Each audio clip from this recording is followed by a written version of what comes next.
It is the natural hazard with the highest frequency and the widest geographical distribution worldwide. Okay, so we know that flood is the most occurring or with the highest frequency and the widest geographical distribution worldwide. It's one of the most common, widespread, and destructive. Its perils to approximately 250. It affects 250 million people worldwide, and it causes damages for up to $40 billion. Okay, so why is the Philippines vulnerable to flooding? It's because we are situated in the typhoon belt.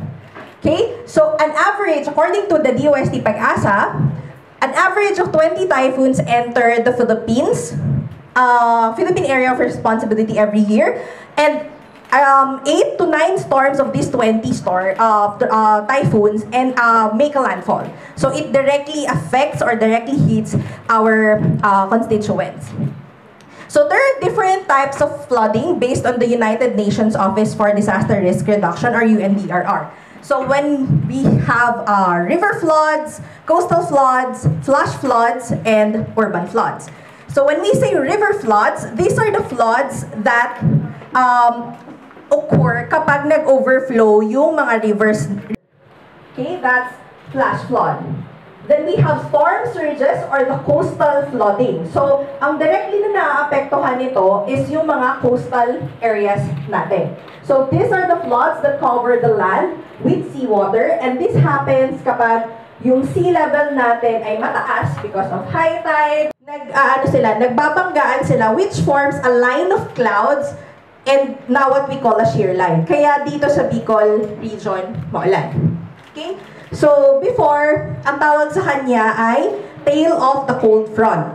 Okay? Before, tail of the cold front. Tapos pinalitan na siya ng Pag-asa to shear line. Okay? So another cause of flooding are another causes of flooding are our man-made causes or yung mga anthropogenic causes natin. So first is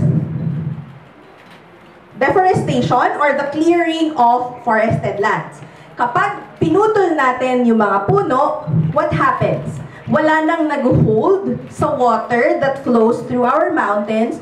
So ang nangyayari, nagfo-flow lang or nag-run off lang siya pababa ng bundok. Tapos, yung mga nasa baba, sila yung binabaha. Kasi wala nang nag-hold ng mga puno sa taas. Okay? So wala na nang nag-hold sa soil and sa water, kaya mas